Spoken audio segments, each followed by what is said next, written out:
오늘 우리가 24절에 있는 말씀을 보았는데, 이 말씀은 우리가 지난주 보았던 것처럼 22절에 있는 말씀과 연관지어서 보아야 되겠죠. 22절에 지금은 너희가 근심하나 내가 다시 너희를 보리니 라는 말씀이 있습니다. 지금 근심한다고 하는 것은 예수님이 십자가에 달려 돌아가시기 때문에 근심하게 되지만, 예수님이 다시 너희를 본다. 그래서 너희가 나를 보는 게 아니라 내가 너희를 본다.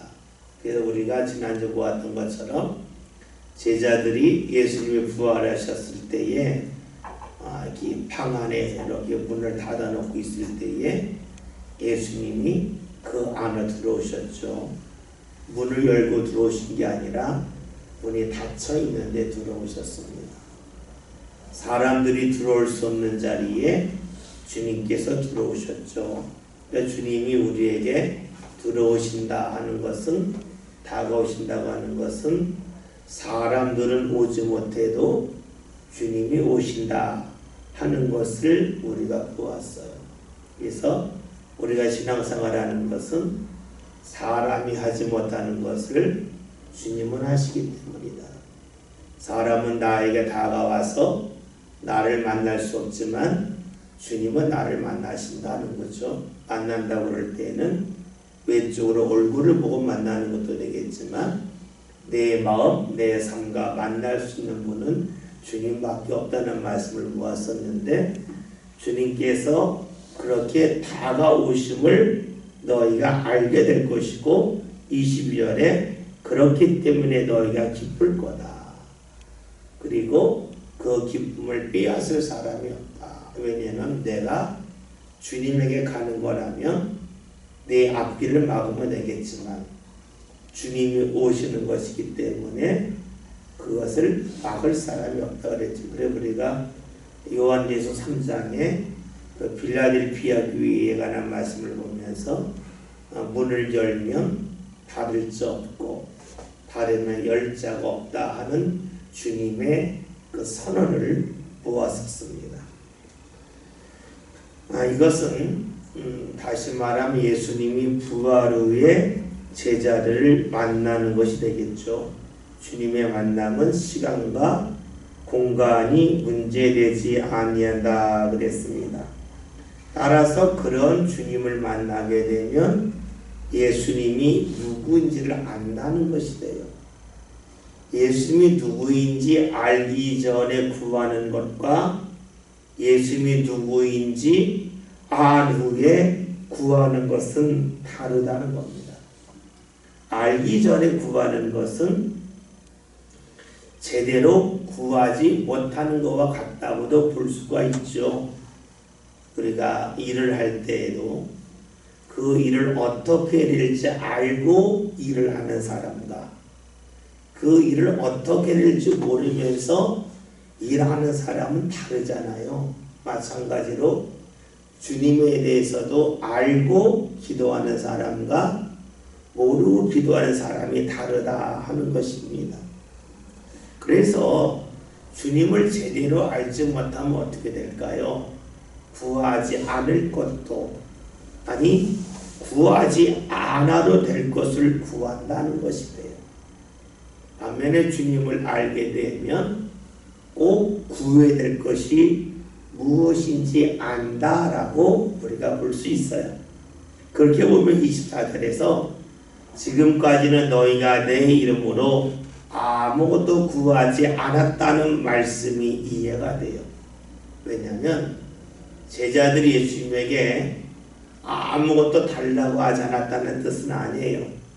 그들이 생각하는 것은 무엇이냐면 예수님이 병 고치고 이적을 행하시는 능력이 있으니까 그런 능력을 구했다는 것이 되겠죠.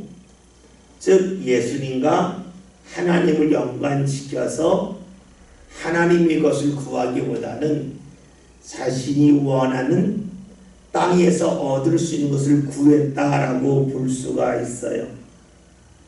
다시 말하면 제자들이 예수님이 부활하고 그 부활하신 주님을 제대로 알기 전에 그들이 구한 것은 땅의 지위, 땅의 자리였다는 거예요. 이것은 사실 주님 앞에 굳이 구하면 좋은 것은 아닙니다. 왜냐하면 주님에게 그런 걸 구한다고 하는 것은 그것이 목적이 아니라 하나의 징검다리에 불과하기 때문이죠. 우리가 마태복음 16장을 보면 예수님께서 제자들에게 하신 말씀이 예루살렘에 올라가서 고난을 당하고 죽었다가 다시 살아난다 말씀하셨을 때에 베드로가 예수님에게 그리하면 안 된다고 말을 했어요. 이때 주께서 주신 말씀이 사단아 뒤로 물러가라 라고 말씀하셨고, 그러면서 하신 말씀이 네가 하나님의 일을 구하지 아니하고 사람의 일을 구한다 라고 말씀하셨어요. 하나님을 생각하지 않고 사람의 것만 생각한다는 거예요. 그것은 무엇을 말하냐면 하나님과 연관지어서 무언가 구하는 게 아니라 하나님과 관계없이 자기의 이익만을 구했다는 것을 말하죠. 그런데 이렇게 구했던 이유가 무엇일까요? 예수님이 누구인지 몰랐기 때문에 그런 거예요. 예수님이 부활하시고 나서 베드로가 그런 것을 구하지 아니합니다.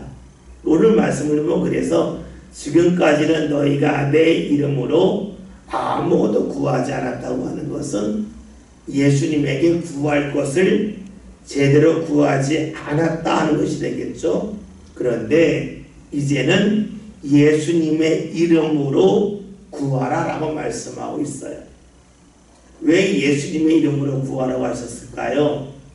예수님이 하나님과 우리 사이를 잇는 분임을 분명히 알기 때문에 그래요.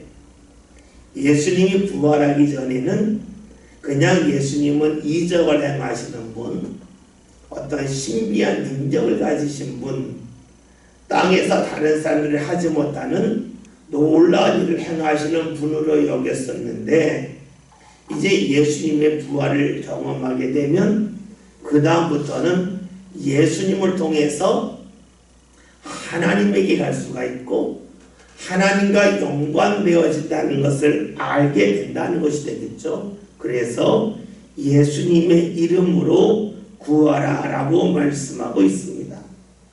그런데 예수님의 이름으로 구하면 오늘 말씀 보면 받는다 그랬어요.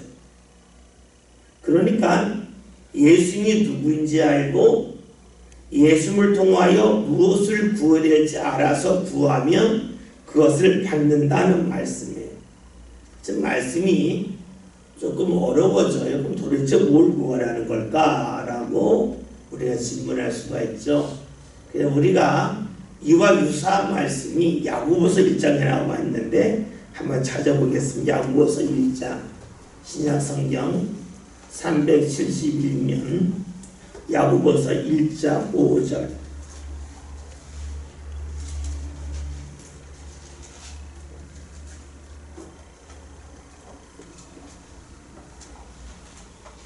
야고보서 1장 5절 다 같이 읽습니다. 너희 중에 누구든지 지혜가 부족하거든 모든 사람에게 후히 주시고 꾸짖지 아니하시는 하나님께 구하라 그리하면 주시리라. 아멘. 말씀을 봤더니 지혜를 구하면 모든 사람에게 주신다. 언제든지 주신다는 거예요. 이 지혜를 구한다고 하는 것은 다른 말로 하면 하나님의 뜻을 구한다는 말이 돼요. 왜냐하면 하나님의 뜻이 이루어지기 때문에 하나님의 뜻을 구하면 모든 사람에게 주신다는 거예요. 그렇죠. 우리가 예수님의 이름으로 무언가 구한다 그럴 때에는 예수님이 누구인지를 알고 예수님을 통해서 하나님의 뜻이 펼쳐지기를 위하여 기도하는 것을 말하겠죠. 그러면 주께서 주신다라고 말씀하고 있어요. 그러면서 24절 하반절에 보면 너희 기쁨이 충만하리라 라고 말씀하고 있어요. 예수님이 누구인지 알고 기도함을 통하여 그것에 대하여 받고 나면 삶 가운데 기쁨이 있다는 거예요. 그 기쁨이 무엇일까요? 이것은 바로 신앙의 기쁨을 말하는데, 신앙의 기쁨은 주님께서 나를 받아주셨다 하는 그런 기쁨이에요.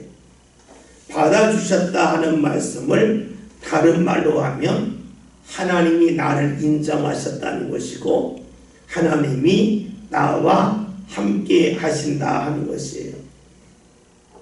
우리는 주로 기쁨에 관하여 이야기할 때에 자리를 차지하는 것이라고 생각할 때가 많아요. 원하는 것을 얻는 거라고 말하죠. 그러나 여러 번 말씀드렸다시피 우리가 원하는 것을 얻었다, 원하는 곳에 이르렀다 했을 때에 그 기쁨이 얼마나 가냐는 거예요. 우리가 그렇잖아요. 답답해서 여행을 가고 때로는 맛있는 음식을 먹을 때가 있어요. 네? 가면 좋아요. 네, 며칠이 좋으냐는 거예요. 맛있는 음식을 먹었어요. 몇 번까지 좋으냐는 거예요. 그러니까 우리가 무언가 차지하는, 그리고 어느 자리에 이르는 기쁨이 있기는 있지만 그 기쁨은 매우 일시적이라는 거예요. 또 하나는 그 자리에 이르렀다가 나중에는 더 이상 기쁘지 않기 때문에 또 다른 것을 찾아갈 수밖에 없겠죠. 그런데 하나님이 함께 하시는 기쁨은 그러하지 않다는 거예요. 왜 그럴까요? 어떤 분이 이렇게 이야기를 하더라고요. 우리의 가슴, 우리의 마음을 채우려면 우리의 마음보다 더 큰 것이 들어와야 된다는 거죠. 그런데 우리는 내 생명이 천하보다 귀하기 때문에 천하의 모든 것을 다 얻는다 할지라도 일시적으로 내 마음을 채울 수는 있어도 얼마 지나지 않아서 허해진다는 거예요. 그러나 하나님은 나보다 크신 분이기 때문에 하나님으로 채워질 때 비로소 우리는 기쁨이 있고 안정감을 얻을 수 있다라고 이야기를 하죠. 우리가 잘 아는 말씀 중에 전도서에 있는 말씀 있잖아요. 한번 찾아보겠어요. 전도서 1장 7절 8절 구약성경 948면에 있는 말씀입니다.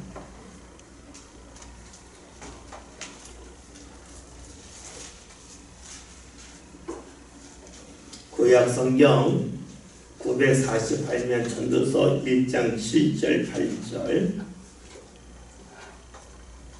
먼저 7절 있습니다.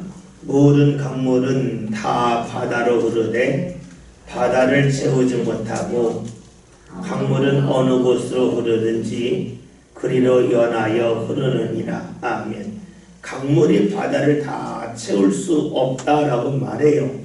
그런데 이것은 강과 바다에 관한 말씀이 아니에요. 8절에 있는 말씀을 볼까요? 다 같이 봅니다.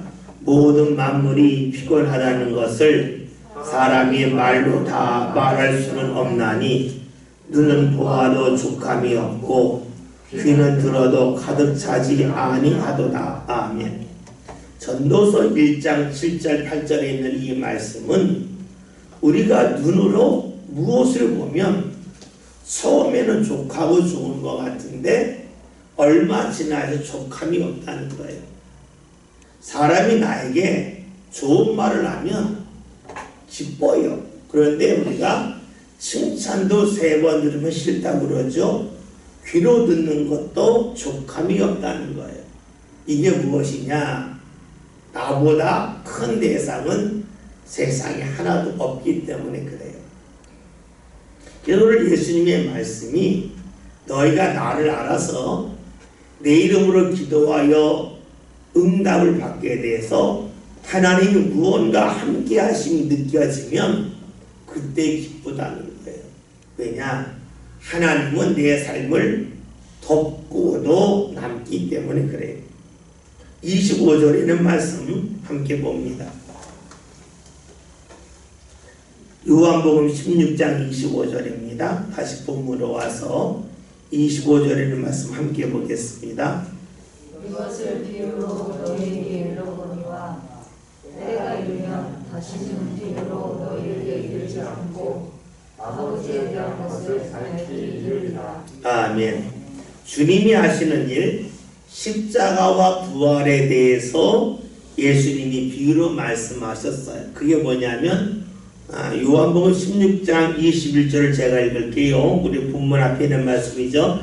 여자가 해산하게 되면 그때가 이르렀으므로 근심하나 아이를 낳으면 세상에 사람이 난 기쁨으로 말미암아 그 고통을 다시 기억하지 아니하느니라. 이거 무엇을 말씀하신 거냐면 예수님의 십자가와 예수님의 부활을 여자가 출산하는 것을 비유를 통하여 말씀하셨습니다. 그런데 주께서 하시는 말씀이 때가 이르면 더 이상 비유로 말씀하지 않겠다라고 말씀합니다. 이 말씀 우리가 해석하기 전에 때가 이르면이라는 말씀이 있죠. 때가 이르면 너희가 안다는 것이 요한복음이 아주 가득한 말씀이에요. 우리가 요한복음 13장에서 예수님께서 제자들의 발을 씻겨주실 때에 너희가 지금은 알지 못하나 이후에는 알리라, 뭐 이런 식의 말씀이 요한복음에 많이 나와 있죠. 다시 말하면 때가 되기 전에는 잘 모른다 하는 것입니다. 제대로 알지 못한다 하는 것이 되겠죠. 제대로 알지 못한다고 하는 것이 무엇일까요? 우리가 이 말씀을 좀 구체적으로 보면 이렇게 볼 수가 있어요. 제대로 알지 못한다고 하는 것은 어떤 단어를 사용했는데 단어의 뜻은 아는데 단어에 대한 이해가 다른 것을 말해요. 좀 어렵죠? 한번 예를 들어 볼게요. 여러분이 성경에서 하나님이 복 주신다 라고 말씀하실 때에 성경에서 말하는 하나님의 복과 내가 말하는 복이라고 하는 글자는 똑같아요. 그런데 성경에서 말하는 복에 관한 뜻과 내가 생각하는 복에 대한 뜻이 달라요. 단어는 같은데 단어에 담겨져 있는 뜻이 달라요. 우리가 그럴 때 있잖아요. 말이 통하지 않는다 할 때가 있잖아요. 이게 뭐예요? 이런 거잖아요. 나 밖에 나갈 때에 우리 집 좀 봐줘 그랬어요. 봐줘 하는 것은 눈으로 보라 하는 뜻도 되겠지만 잘 돌봐달라는 말이 봐줘라는 말이 되죠. 우리 아이 좀 봐줘 하면 아이를 이렇게 보고 있으라는 게 아니라 돌보아주라는 거잖아요. 그런데 아이를 보라고 나 아이 쳐다봤어. 넘어졌어? 넘어진 거 봤어. 본 건 맞아요. 단어로는 맞는데 뜻으로는 다르다는 거예요. 그러니까 성경에서도 그런 것이 너무 많다는 거죠. 우리가 하나님이 복을 받는다 그럴 때에 그 초점이 복에 있는 사람은 내가 생각하는 복을 생각을 해요. 그런데 하나님의 복할 때 하나님에게 초점을 맞추면 하나님의 뜻이 무엇일까에 관심을 갖겠죠. 다시 볼게요. 우리가 무언가 제대로 안다고 하는 것은 한 단어의 글자를 안다는 게 아니라 그 글자 속에 담겨져 있는 뜻을 아는 거예요.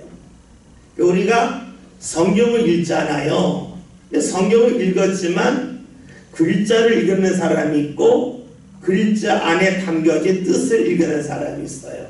글자를 읽는다는 말은 그냥 눈으로만 읽었다고 하는 것이 아니라 내가 생각하는 개념을 갖고 읽은 거예요. 하나님의 뜻 가운데 읽었다고 하는 것은 성경에서 하나님이 말씀하실 때에 그 담겨져 있는 뜻을 알았다라고 볼 수가 있어요.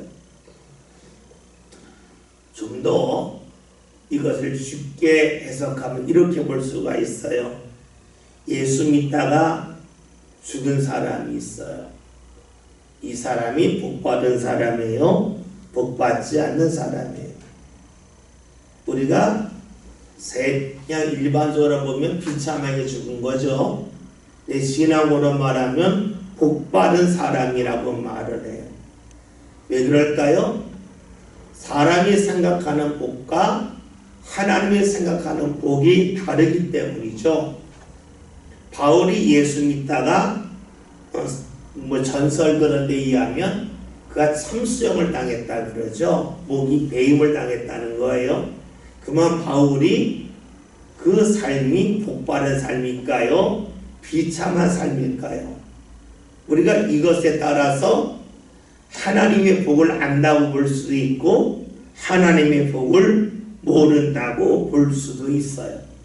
그러니까 오늘 성경에서 때가 이르렀다 하는 것은 주의 말씀을 알았다 하는 뜻이 되겠고, 주의 말씀을 알았다고 하는 것은 성경에서 사용하는 단어와 내가 사용하는 단어는 일치하지만 그 단어에 담겨져 있는 뜻까지도 일치해 나가는 것이 때가 이른다고 볼 수가 있습니다. 우리가 때가 가까워졌다고 하는 것은 우리가 볼 때 성경에서 말씀하는 그 단어의 뜻과 내가 생각하는 단어의 뜻이 점점 일치해 간다라고 볼 수가 있습니다. 물론 주님께서 우리에게 때에 따라서 주시는 감동과 초점이 좀 다를 수도 있어요. 우리가 동서남북을 본다 그럴 때에 때로는 동을 보게 하실 때가 있고 서를 보게 하실 때가 있는데 그것까지는 초점이 맞춰져 나가는 것이 때가 이르는 거라고 볼 수가 있겠죠. 그래서 우리가 신앙으로 산다, 신앙의 성장에서 살아갔다고 하는 것은 내가 주님이 원하시는 초점에 내 삶에 초점이 맞춰간다고 볼 수가 있어요. 똑같이 주일을 하지만 그 주의 일이 주님이 원하시는 주일이냐 아니냐로 볼 수가 있어요. 그 대표적인 게 사도행전 16장이잖아요. 바울이 아시아에서 예수님을 전하려고 하는데 주의 영이 허락하지 않는 거예요. 이상하잖아요. 예수 전하는데 왜 거기서 주의 영이 함께 하지 않을까? 이유는 주님께서 아시아가 아닌 마게도냐 사람, 거기가 바로 그리스의 첫 도시거든요. 거기에 가서 예수를 전하기 원하셨기 때문이죠. 그러니까 때가 이르렀다고 하는 것은 단어를 사용하지만 그 단어 속에 담긴 뜻이 일치해 간다는 것도 되겠고, 주의를 열심히 하지만 주님이 원하시는 방향과 내가 원하는 방향이 일치해 가는 것이 바로 때가 이르는 것이라고 볼 수가 있어요. 그래도 오늘 말씀을 보면 25절 이것을 비유로 너희에게 알렸거니와, 과거에는 비유로 알려주었지만 때가 이르면, 즉 너희와 내가 사용하는 단어와 그 단어 속에 담긴 뜻이 맞아서, 다시 말하면 마음과 삶의 초점이 점점 일치해 가면 다시는 비유로 너희에게 이르지 않겠다라고 말씀합니다. 비유가 아닌 아버지에 대한 것, 하나님에 대한 것을 밝히 알리시겠다라고 말씀합니다. 말씀을 좀 더 쉽게 한번 생각해 볼게요. 지금 우리는 코끼리가 어떻게 생겼는지 알잖아요. 그런데 그 역사적인 문서 같은 데 보면 우리나라 조선시대에는 코끼리가 우리나라에 없고 우리나라에서 중국에 사시러 간 사람들이 코끼리를 보고 왔단 말이에요. 그래서 코끼리를 설명해야 되는데 설명할 길이 없어요. 그럼 어떻게 설명해야 돼요? 체구가 거대한 황소만하고 뭐 이렇게 되겠죠. 귀는 뭐 굉장히 뭐 파리 날개와 같은데 엄청나게 뭐 이런 식으로 설명을 하겠죠. 그러면 어떻게 될까요? 코끼리가 걸어간다는 것을 설명하기 위해서 코끼리에 대해서 엄청나게 오랫동안 설명을 해야 돼요. 어떻게 설명해요? 다른 동물에 비유해서 설명을 해요. 그러면 비유로 설명한다고 하는 것은 온전한 설명이 아닐 뿐만이 아니라 코끼리라고 하는 그 동물에 대하여 설명하기 위해서 어마어마하게 많은 시간을 소요해야 돼요. 이것은 무엇을 말할까요? 간단히 말할 것이 길어진다는 거예요. 그러니까 때가 이르지 않았다면, 즉 우리의 생각과 하나님의 생각이 일치하지 아니한다면 하나님의 뜻을 설명하기 앞서서 개념을 정리해 주기 위하여 많은 설명을 해야 돼요. 많은 시간이 필요해요. 이것을 반대로 본다면 때가 이르기 전에는 죽음밖에 알 수 없는 것을 때가 이르면 많은 것을 알 수 있다는 말씀으로 볼 수가 있어요. 비유는 직접적인 게 아니고 보지 못한 사람에게 설명하기 때문에 그 주변부를 설명하는데 너무나 많은 시간이 걸리죠. 그렇기 때문에 때가 이르렀다, 너희가 제대로 주님을 알았다 그러면 설명이 길어지지 않는다는 것도 되겠고, 또 하나는 많은 것을 너희가 듣고 받을 수 있다는 말씀이 됩니다. 그러기에 때가 이르렀다고 하는 말씀은 복된 말씀이지만, 때가 이른다고 하는 것은 단지 시간이 지나는 것을 말하는 것은 아니에요. 때가 이르렀다고 하는 것은 우리의 믿음이 어느 지점에까지 이르는 걸 말하죠. 우리가 이스라엘 사람들이 출애굽을 해서 약속의 땅에 들어가는 것에 관하여 살펴볼 필요가 있어요. 이스라엘 사람들이 애굽에서 나와서 바다를 건너고 광야를 좀 지나서 시내산에 이르게 되죠. 그 시내산에서 약속의 땅 앞에까지 가요. 그 약속의 땅 앞에 가려면 가데스 바네아예요. 그것이 지금 이제 이스라엘로 말하면 그 베들레헴의 좀 아래지역이 될 거예요. 그 지역까지 갔다가 무서워서 다시 후퇴해서 삥 돌아가요. 그런데 그들이 간 거리가 얼마나 될까요? 신명기에는 말씀 볼게요. 신명기 1장 2절 3절입니다. 구약성경 260년입니다.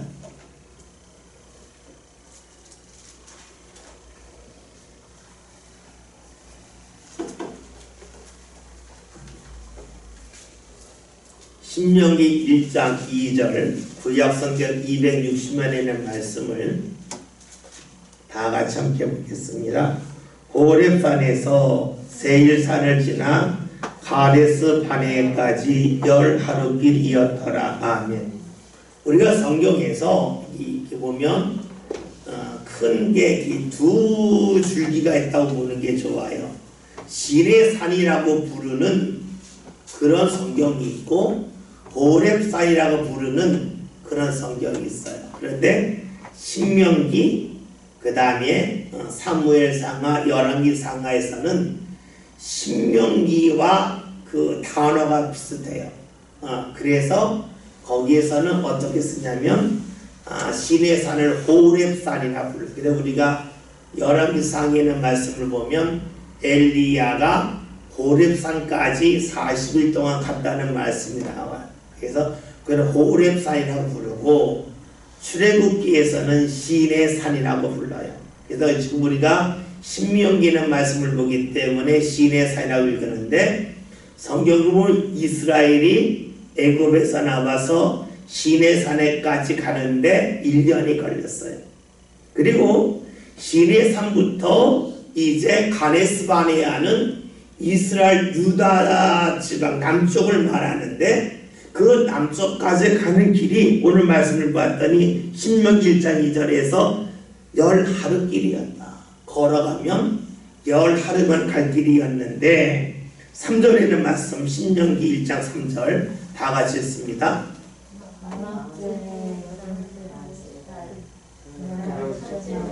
모세가 이스라엘 자손에게 여호와께서 그들을 위하여 자기에게 주신 명령을 다 이뤘습니다.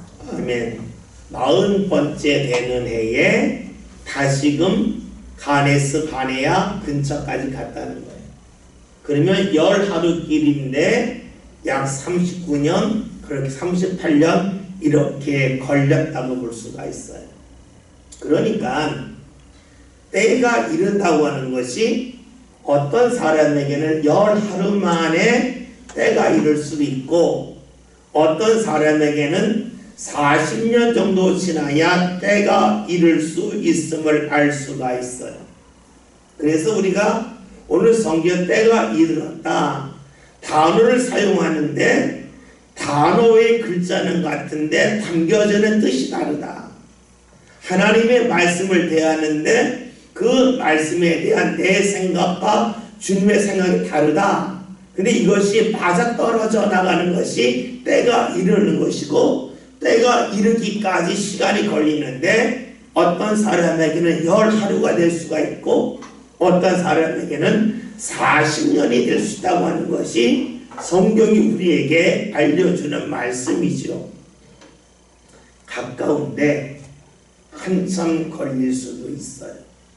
다시 말하면 우리가 주의 말씀을 받아들일 때에 내가 생각하는 뜻, 그것을 내려놓고 주의 뜻을 그대로 받아들이기까지 걸리는 시간이 상당히 오래 걸릴 수도 있고 짧게 소요될 수도 있다는 것이에요. 다시 말하면 신앙이 성장한 사람과 신앙이 성장하지 않는 사람들은 대화할 때에 사용하는 단어는 거의 똑같습니다. 단지 그 단어 속에 담겨져 있는 뜻이 크게 다를 뿐이에요. 그런데 이렇게 단어의 뜻을 자신의 것으로 주의 뜻을 자신에서 받아들이기까지 상당히 오래 걸릴 수도 있고 짧게 걸릴 수도 있다는 겁니다. 거기 보면 때가 되어서 비유로 말씀하지 아니하시고 하나님의 것을 밝히 알리신다고 하는 것은 하나님이 주시는 말씀과 내가 생각하는 그 말의 뜻이 같아지는 것을 말하죠. 이것은 언어의 일치라고 볼 수가 있어요. 언어 속에 담겨져 있는, 말 속에 담겨져 있는 뜻이 일치하는 것이라고 볼 수가 있어요. 왜 이렇게 복잡하게 말씀을 들었냐면 창세기 11장을 보면 바벨탑에 관한 말씀이 나오죠. 바벨탑을 쌓다가 사람들이 바벨탑을 쌓지 못했어요.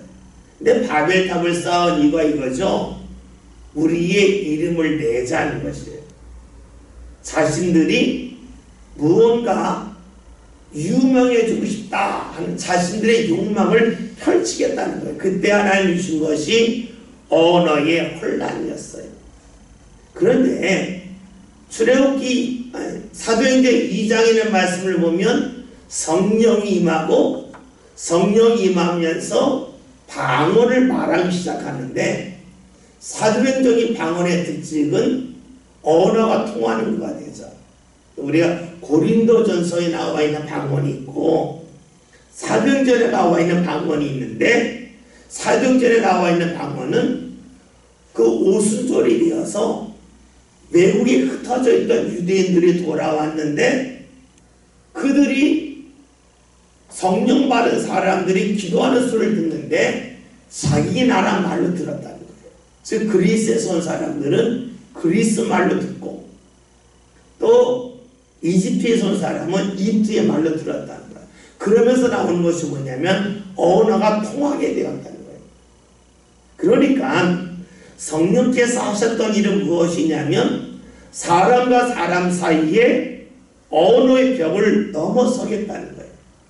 그러면 오늘 우리가 똑같이 한국말을 하는데 우리에게 성령이 임한다고 하는 것은 무엇을 말해요? 서로 간에 말이 통하는 것을 말해요. 이 말이 통한다고 하는 것은 하나님의 말씀을 들을 때에 그 말씀의 단어 하나하나를 아는 게 아니라 그 단어 속에 담겨져 있는 뜻을 자신이 받아들인다고 볼 수가 있어요. 성령이 하시는 일은 우리로 하여금 하나님의 말씀을 들을 때에 내가 생각했던 그 단어와 주께서 말씀의 단어는 같지만 그 속에 담겨져 있는 뜻이 달랐는데 그것이 맞아가도록 하는 것이 바로 성령의 역사라고 볼 수가 있어요. 그래서 고린도전서 이렇게 말씀하죠. 우리 잘 아는 말씀이죠. 고린도전서 2장 10절 보겠습니다.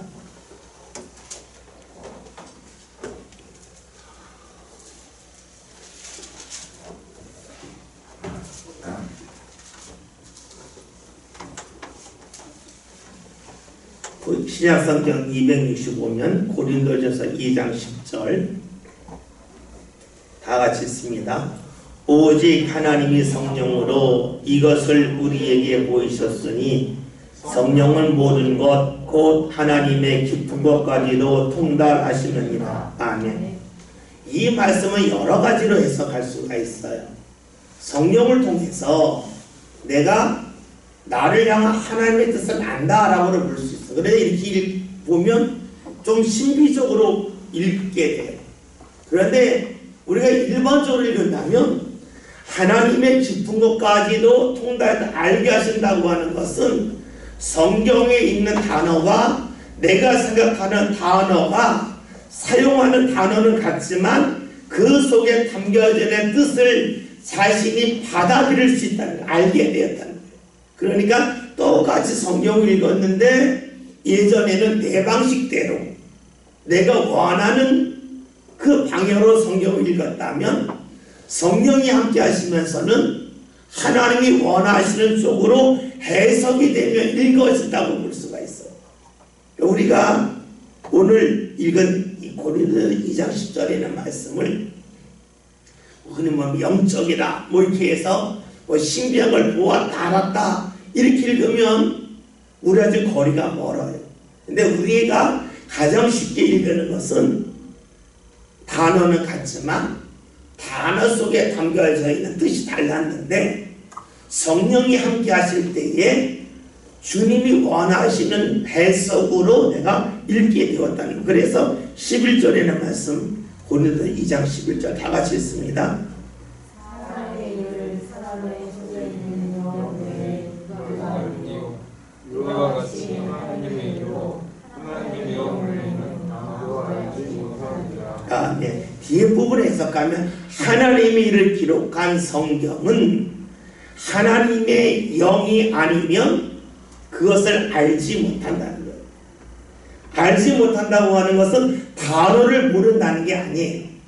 단어 속에 담겨져 있는 뜻을 내 뜻대로 해석하는. 그러니까 순교자가 복 받았냐 안 받았냐 할 때에 그 비참하다라고 생각하면 우리 방식대로 읽는 것이 되겠고 성령의 인도하심 그 다음에 아까 이런 말씀 때가 이르러서 읽게 되면 그것은 복이라고 읽게 되죠. 예수님이 지신 십자가를 어떻게 볼 거냐 이것도 주의 영의 역사에 따라 달라진다고 볼 수가 있겠죠. 그래서 12절에는 말씀 다 같이 봅니다. 읽습니다. 우리가 세상의 영을 받지 아니하고 오직 하나님으로부터 온 영을 받았으니 이는 우리로 하여금 하나님께서 우리에게 은혜로 주신 것들을 알게 하려 하십니다. 아멘. 여러분 그래서 성경을 읽을 때에 성경에 있는 글자만 읽는 사람들은 이게 왜 은혜냐 할 것이고, 그 글자 속에 담겨져 있는 하나님의 뜻과 내 뜻이 맞닿기 시작하면 그 사람들이 읽을 때는 성경은 하나님이신 은혜가 돼요. 우리가 앞에서 말씀드렸던 것은 집을 봐라 할 때에 그냥 보기만 한 사람이 있고 돌보는 사람이 있잖아요. 그것처럼 글자는 같지만 해석이 달라지는데 그 해석에 대해서 우리가 알 수 있는 것은 바로 때가 이르렀을 때에 성령이 함께할 때임을 알 수가 있겠죠. 26절 27절 본문 다시 옵니다. 요한복음 16장 26절 27절 다 같이 했습니다. 그날에 너희가 내 이름으로 구할 것이요 내가 너희를 위하여 아버지께 구하겠다 하는 말이니 이는 너희가 나를 사랑하고 또 내가 하나님께로부터 온 줄을 믿었으므로 아버지께서 친히 너희를 사랑하십니다. 아멘. 우리가 때가 이르러서 다른 말로 하면 성령이 임하여서, 또 다시 말하면 주의 말씀을 듣고 주의 뜻이 무엇인지 알게 되는 그때에는 너희가 내 이름으로 구할 거다. 그러나 내가 너희를 위하여 구하지 않겠다 하는 말. 그러니까 우리가 앞에 있는 말씀은 좋은데 26절 뒤에 있는 말씀은 좀 왜 예수님이 이렇게 말씀하셨을까? 라고 볼 수도 있어요. 그런데 여러분 봅시다. 내가 너희를 왜 구하지 않겠다. 구하겠다는 말이 아니라는 것은 구하지 않겠다는 거거든요. 그러면 이 말은 무엇이냐면 너희가 말씀을 제대로 알고 받아들일 때까지는 구하겠다는 것이 돼요. 그렇죠? 그러니까 주님이 우리에게 구하시는 것은 네가 건강하면 좋겠다, 네가 부자가 되면 좋겠다가 아니라 네가 하나님의 말씀을 제대로 알아서 그 말씀을 받아들이고 믿고 따를 때까지 기도하겠다는 말씀인데요.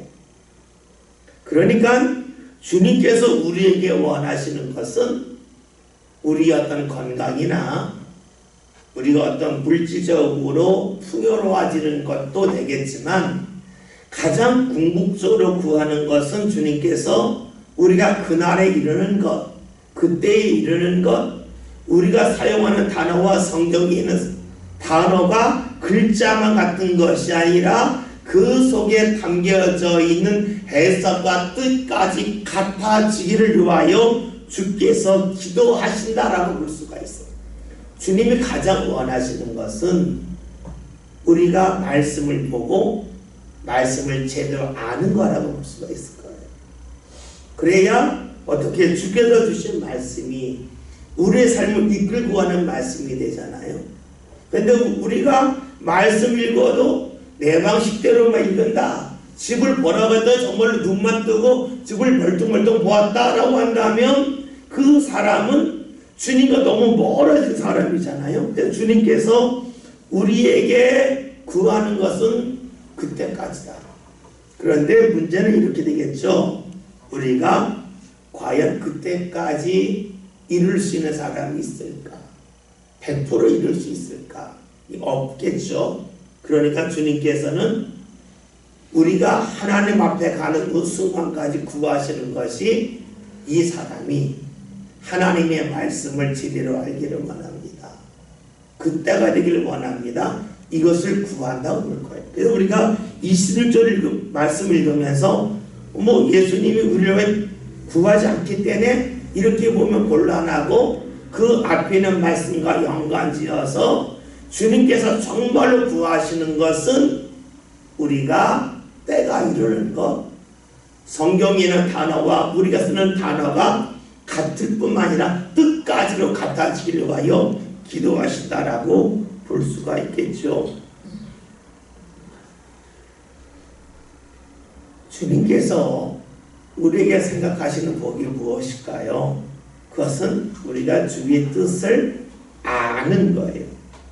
근데 주의 뜻을 안다고 하는 것은 다른 말로 하면 눈에 보이는 것에 치우치지 않는다는 게 돼요.